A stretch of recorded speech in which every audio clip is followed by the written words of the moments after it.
मैं प्रेमजीत प्रकाश थॉमस राज क्लासेस की तरफ से आप सभी का हार्दिक अभिनंदन करता हूं। वो पार्ट जो हिस्ट्री का लेकर आए थे पहला में कुछ टेक्निकल इशू होने के कारण यानी मोबाइल ख़राब होने के कारण वीडियो कल नहीं डाल पाए थे। आज मोबाइल ठीक हो गया है, अब पुनः डालते रहेंगे। वीडियो अच्छा लगेगा तो लाइक कीजिएगा, शेयर कीजिएगा, सब्सक्राइब कीजिएगा। लौकिक साहित्य स्मृतियों के बारे में वेदांग और सूत्रों के बाद स्मृति का उदय हुआ। धर्मशास्त्र भी कहा जाता है। मनुस्मृति सबसे प्राचीन स्मृति है। क्वेश्चन पूछेगा सबसे प्राचीन स्मृति कौन है? मनुस्मृति। अब ये लौकिक साहित्य। लौकिक साहित्य आज से स्टार्ट करते हैं। इसके अंतर्गत ऐतिहासिक अर्ध ऐतिहासिक ग्रंथ की जीवनियों के उल्लेख किया गया। इससे भारतीय को जानने में मदद मिलती है। भारतीय इतिहास को जानने में किससे मदद हो? लौकिक साहित्य से। चाणक्य कौटिल्य द्वारा रचित अर्थशास्त्र। क्वेश्चन पूछेगा अर्थशास्त्र को किसने लिखा था? चाणक्य और कौटिल्य ने। मौर्यकालीन इतिहास के शासनकाल की व्यवस्था की जानकारी मिलती है। किसके शासनकाल में लिखा था? तो बोलिएगा मौर्यकाल के शासनकाल में।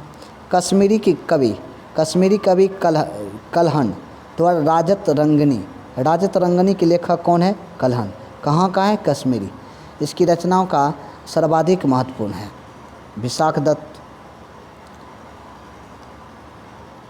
विशाख दत्त द्वारा रचित मुद्राराक्ष। क्वेश्चन पूछेगा विशाख दत्त किसने लिखा था? मुद्राराक्ष ने। सोमदेव द्वारा रचित कथा सरित सागर किसने लिखा था? सोमदेव ने। बृहत कथा मंजरी किसने लिखा था? क्षेमेंद्र ने।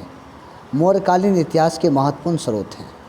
संगम साहित्य के दक्षिण भारत के प्रारंभिक इतिहास के बारे में जानकारी मिलती है।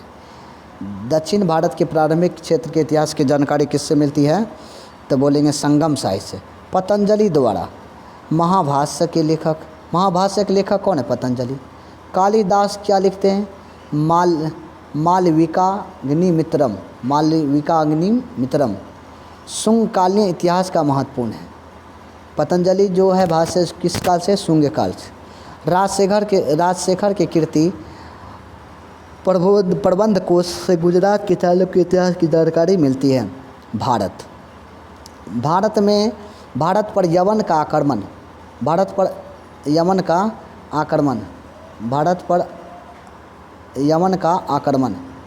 किसका आक्रमण? यमन का आक्रमण महत्वपूर्ण गार्गी संहिता से प्राप्त है। भारत में यमन जो आक्रमण किए थे वो कहाँ प्राप्त होता है? गार्गी संहिता। ऐतिहासिक जीवनी अश्वघोष के बुद्ध चरित्र। अश्वघोष के क्या है? बुद्ध चरित्र किसने लिखा था? अश्वघोष ने। बाणभट्ट के लेखक क्या है? बाणभट्ट का हर्षचरित्र। वाकपति का गांडवोह। विल्हन का विक्रमादेव चरित्र। पद्मगुप्त का नवसाहसंक चरित्र। हेमचंद्र रचित द्वारा कुमार पाल रचित। जय नायक कीर्ति पृथ्वीराज विजय की थी। विदेशी यात्रियों का विवरण। विदेशी यात्रियों का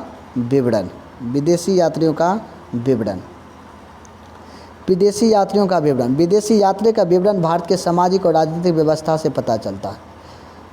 भारत के सामाजिक और राजनीतिक व्यवस्था का पता विदेशी विवरण से। विदेशी यात्री के विवरण 3 भागों में विभाजित किया गया।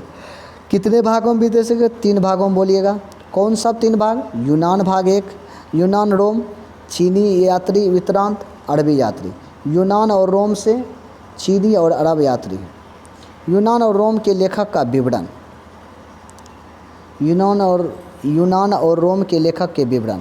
हेरोडेटस इसे इतिहास का जनक कहते हैं। हेरोडेटस को यूनान रोमन लेखक क्या कहते हैं? जनक कहा जाता है। इसने अपनी पुस्तक हिस्टोरिया में 5वीं शताब्दी ईस्वी पूर्व भारत में फारस के संबंध में उल्लेख किया, किंतु यह विवरण अनुसृत एवं अफवाहों पर आधारित है। टीशियस ईरान का राजवेद था। इसने भारत के संबंध में समस्त जानकारी ईरानी भाषा में दिया था। ईरानी अधिकारी द्वारा प्राप्त था।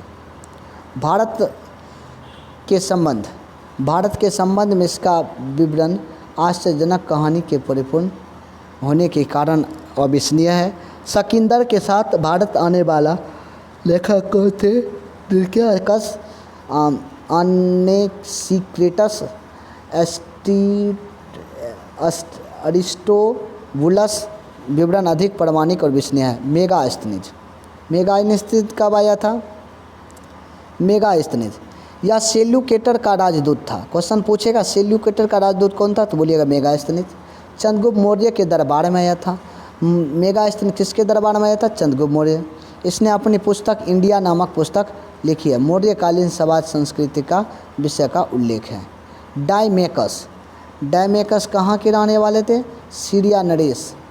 डायमेकस जो है यह सीरिया नरेश एंटोनियोस प्रथम का राजदूत था। बिंदुसार के राज दरबार में आया था। डायनोसियस अब ये डायनोसियस, डायमेकस हुआ डायनोसियस या मिस्र नरेश टॉलमी द्वितीय फिलिडेल्फस के राजदूत था जो अशोक के दरबार में आया था। डायोनीसियस किसके दरबार में आया था? अशोक के दरबार में। पन्नी किसके दरबार में? इसने लगभग प्रथम शताब्दी ईस्वी पूर्व में नेचुरल हिस्ट्रिया नामक पुस्तक लिखी है। क्वेश्चन पूछेगा नेचुरल हिस्ट्रिया नामक पुस्तक किसने लिखी है? बोलिएगा टॉलमी ने। किसने लिखी है? लगभग टॉलमी ने, प्लिनी ने। अब आइए टॉलमी के बारे। इसने इसमें पुस्तक में पशु पक्षी पेड़ पौधे खनिज के बारे में उल्लेख मिलता है। टॉलमी इसने दूसरी शताब्दी में लगभग 150 ईस्वी भूगोल नामक पुस्तक की रचना की। पेरिलिप्स नामक द थ्रिस्टियन थी।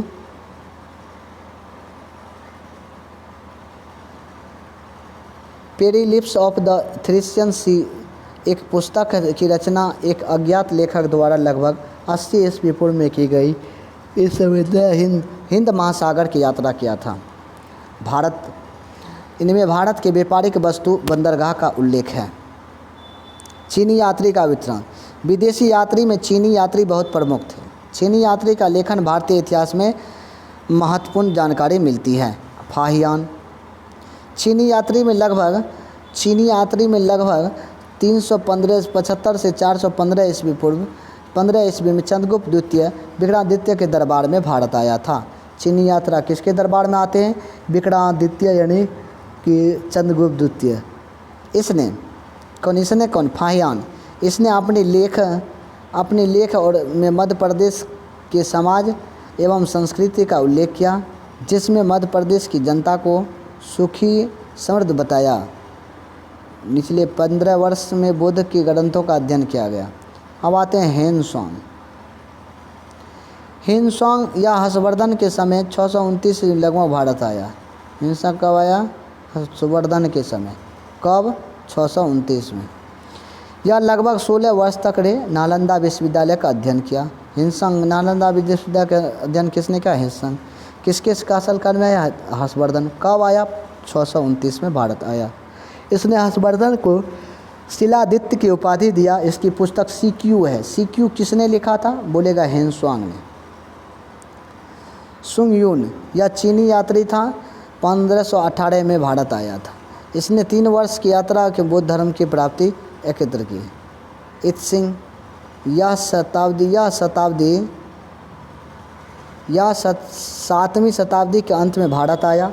इसने अपने लेख और नालंदा विश्वविद्यालय, विक्रमराज शिला विश्वविद्यालय एवं अपने भारतीय संस्कृति का उल्लेख किया। अरब यात्रियों का वृत्तांत। अब आइए अरब यात्रियों का वृत्तांत।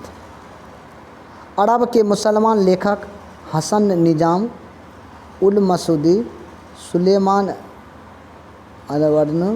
अलबरूनी, अलविला दुरी, निजामुद्दीन तथा फिरिश्ता के रचना पर महत्वपूर्ण जानकारी प्राप्त हुई।